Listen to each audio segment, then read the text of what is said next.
ನಮಸ್ತೆ ನನ್ನೆಲ್ಲ ಪ್ರೀತಿಯ ಕನ್ನಡಿಗರಿಗೆ. ಇದು ಶುಕ್ರವಾರದ ಮಿನಿ ವ್ಲಾಗ್ ಆಗಿರುತ್ತೆ. ಇವತ್ತೇನಪ್ಪ ಸ್ಪೆಷಲ್ಲು ಅಂತ ಅಂದರೆ, ಆಷಾಢದ ಫಸ್ಟ್ ಶುಕ್ರವಾರ ಆಗಿರೋದ್ರಿಂದ ಲಕ್ಷ್ಮೀ ಪೂಜೆ ಮಾಡಬೇಕು ಅಂತ ಹೇಳ್ತಾರೆ. ನಮ್ಮ ಕಡೆ ಅಷ್ಟೊಂದೇನು ಮಾಡಲ್ಲ, ಯಾಕಂದರೆ ಹಳ್ಳಿ ಆಗಿರೋದ್ರಿಂದ ನಾರ್ಮಲ್ ಪೂಜೆನೇ ಮಾಡ್ತಾರೆ.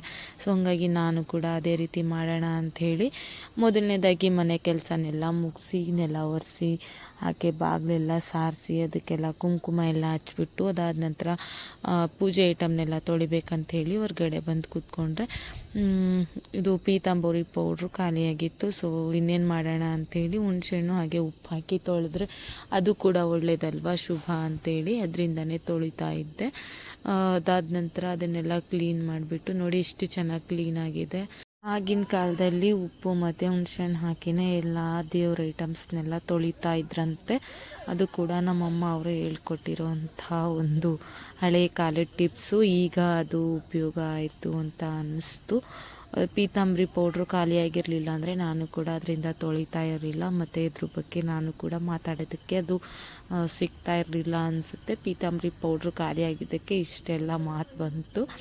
ಅದೆಲ್ಲ ಇರಲಿ. ಅದಾದ ನಂತರ ಕಳಶನೆಲ್ಲ ನಾನು ತೊಳ್ಕೊಂಬಂದು, ಅದಾದ ನಂತರ ಹೊಸ ನೀರಲ್ಲಿ ಕಳಶನ ಇಡಬೇಕು ಅಂತೇಳಿ ನಲ್ಲಿ ಹತ್ರ ಹೋಗಿ ಕಳಶಕ್ಕೆ ನೀರು ತಗೊಂಬಂದು, ಅದಾದ ನಂತರ ಅದನ್ನು ಕೂಡ ಅಲಂಕಾರ ಮಾಡಿ, ಹಾಗೆ ದೀಪಕ್ಕೆ ಕೂಡ ಎಣ್ಣೆಲೆಲ್ಲ ಹಾಕಬೇಕಂತೇಳಿ ಎಣ್ಣೆ ಎಲ್ಲ ಹಾಕಿ ಅದು ಕೂಡ ಅಲ್ಲಿ ಇಟ್ಬಿಟ್ಟು, ಅದಾದ ನಂತರ ಹೂವು ಹಾಕೋಣ ಅಂಥೇಳಿ ಹೂವರು ಕೂಡ ಇವತ್ತು ತುಂಬ ಲೇಟಾಗಿ ಬಂದರು. 8:30 ಆಗಿತ್ತು ಆಲ್ಮೋಸ್ಟ್. ನಾನು ಪೂಜೆ ಎಲ್ಲ ಮಾಡೋ ಅಷ್ಟರಲ್ಲಿ ಅದನ್ನೆಲ್ಲ ಅದನ್ನೆಲ್ಲ ನಾನು ದೇವ್ರ ಫೋಟೋಗೆಲ್ಲ ಹಾಕಿ, ಅದಾದ ನಂತರ ಪೂಜೆಗೂ ಎಲ್ಲ ರೆಡಿ ಮಾಡ್ಕೊಳ್ಳೋಣ ಅಂತ ಹೇಳಿ ಬೇಗ ಎಲ್ಲ ರೆಡಿ ಮಾಡ್ಕೊತಿದ್ದೆ. ಈ ಕಡೆ ಇವನು ಕೂಡ ಕಿರ್ಚಾಡ್ತಿದ್ದ, ಅಮ್ಮ ನನಗೆ ರೆಡಿ ಮಾಡು ನಾನು ಸ್ಕೂಲಿಗೆ ಹೋಗಬೇಕು ಅಂಥೇಳಿ. ಇವನು ಕೂಡ ತುಂಬಾ ಕಿರ್ಚಾಡ್ತಾ ಇದ್ದ. ಅವನಿರಲಿ ಅಂಥೇಳಿ ನಾನು ಫಸ್ಟಿಗೆ ಪೂಜೆ ಮುಗಿಸ್ಬಿಡೋಣ ಅಂಥೇಳಿ ಎಲ್ಲನೂ ರೆಡಿ ಮಾಡ್ಕೊತಾ ಇದ್ದೆ. ಫೋಟೋಗೆಲ್ಲ ನಾನು ಹೂವಿನ ಅಲಂಕಾರ ಎಲ್ಲ ಮಾಡಿದೆ. ತುಂಬಾ ಚೆನ್ನಾಗಾಯಿತು. ಅದಾದ ನಂತರ ನಮ್ಮ ಮಾವನಿಗೂ ಕೂಡ ನಾನು 2 ಫೋಟೋ ಇದೆ ನಮ್ಮ ಮಾವ ಅವ್ರದ್ದು. ನಾವು ಒಂದು ದುರ್ಗದಲ್ಲಿದ್ವಲ್ಲ, ಸೊ ಹಾಗಾಗಿ ನಾವು ಹೊರಗಡೆ ಹೋಗಿದ್ವಿ. ಅಲ್ಲಿ ಕೂಡ ಒಂದು ಫೋಟೋ ಮಾಡಿಸಿದ್ವಿ. ಅದು ಕೂಡ 2 ಇರಲಿ ಅಂತ ನಾವು ದೇವ್ರಿಗೆ ಕೇಳಿಸಿದಾಗ 2 ಇರಲಿ ಪರವಾಗಿಲ್ಲ ಅಂತ ಹೇಳಿದರು.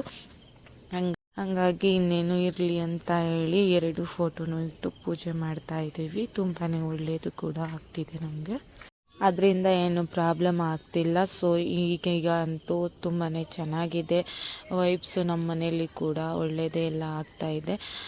ಈಗ ಪೂಜೆನೆಲ್ಲ ಮುಗಿಸ್ಬಿಟ್ಟು, ಅದಾದ ನಂತರ ಪಾಪಗೂ ಕೂಡ ನಾನು ರೆಡಿ ಮಾಡೋಣ ಅಂಥೇಳಿ ಬೇಗ ಪೂಜೆ ಮುಗಿಸ್ಬಿಡೋಣ ಅಂಥೇಳಿ ಎಲ್ಲ ಪೂಜೆ ಮುಗಿಸಿ, ಅದಾದ ನಂತರ ಅವನ ಕಡೆ ಧ್ಯಾನ ಕೊಡಬೇಕಂತ ಹೇಳಿ ಅವನಿಗೂ ಕೂಡ ಇವತ್ತು ಇಡ್ಲಿ ಮಾಡಿಕೊಟ್ಟೆ. ಗ್ಯಾಸ್ ಖಾಲಿಯಾಗಿತ್ತು ಅಂಥೇಳಿ ನಾನು ಹೊರ್ಗಡೆನೇ ಒಲೆಯಲ್ಲೇ ಅಡುಗೆ ಮಾಡಿದೆ, ಇಡ್ಲಿ ಮಾಡಿ. ಅದಾದ ನಂತರ ಅದಕ್ಕೆ ನಾನು ಕಾಯಿ ಚಟ್ನಿ ಮಾಡಿದ್ದೆ. ಕಾಯಿ ಚಟ್ನಿ ಇಡ್ಲಿಗೆ ಕಾಂಬಿನೇಷನ್ ಆಗಿ ನಾನಿಲ್ಲಿ ಕಾಯಿ ಚಟ್ನಿನೇ ಮಾಡಿದ್ದೆ. ಅದಕ್ಕೆ ಸ್ವಲ್ಪ ಶೇಂಗಾ ಕೂಡ ಹಾಕಿದರೆ ಚೆನ್ನಾಗಿರುತ್ತೆ ಅಂಥೇಳಿ ಶೇಂಗಾ ಚಟ್ನಿ ಮಾಡಿದೆ.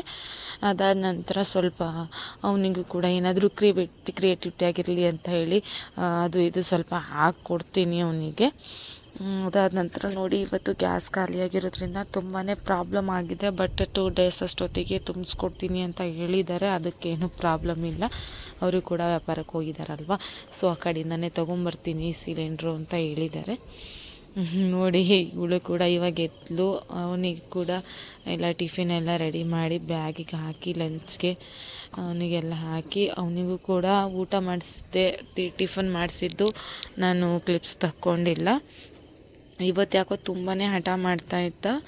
ಆದ್ರೂ ಕೂಡ ಅವನಿಗೆ ಹೋಗಿ ಬಿಟ್ಟು ಬಂದು, ತುಂಬ ಹಠ ಮಾಡ್ತಿದ್ದ, ಬಟ್ ಅವನಿಗೆ ಬಿಟ್ಟು ಬಂದು ಅದಾದ ನಂತರ ನಾನು ಪೂಜೆನೆಲ್ಲ ಮುಗಿಸಿದ್ಮೇಲೆ ಇನ್ನೇನು ಟಿಫನ್ ಆದರೂ ಮಾಡೋಣ ಅಂತೇಳಿ ಮಾಡಿದೆ. Thank you.